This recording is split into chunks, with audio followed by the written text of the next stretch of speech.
What's up, peeps? It's your boy King from Solve, and today I'm going to show you how to do a text edit in DaVinci Resolve. Let's get into it. Okay, so the first thing you want to do, and I'm going to specifically be focusing on the typewriter effect, but I'll show you a bonus one if you stick around to the end of the video. So the first thing you want to do is you want to go into effects, and you want to go to titles, and you want to add text plus onto the timeline within the editing tab specifically.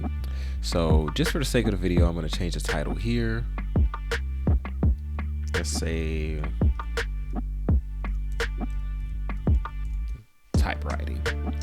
Now, what you want to do essentially is you want to scroll down, and you see this right here. This is a keyframe.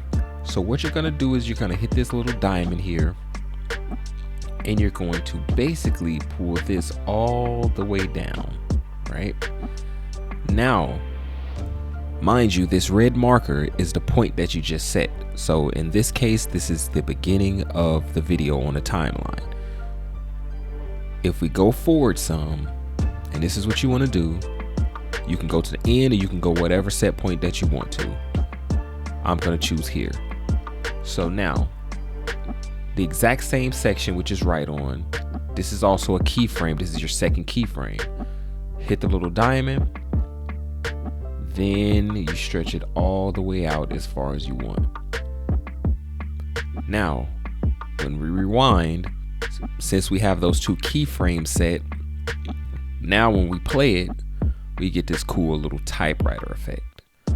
So now I'm going to show you another one, which is called the digital glitch.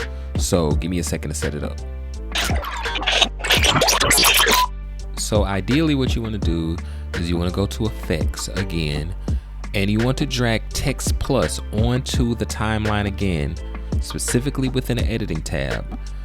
Then what you want to do, you want to go down to the section here where it says effects, click that, and then we can actually search for it.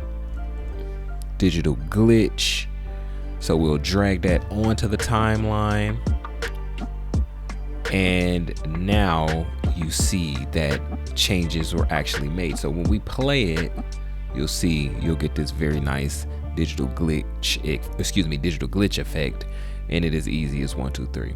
But anyway, that's all I want to show you guys. Peace out, peeps. It's been your boy King from Solve. See you in the next one.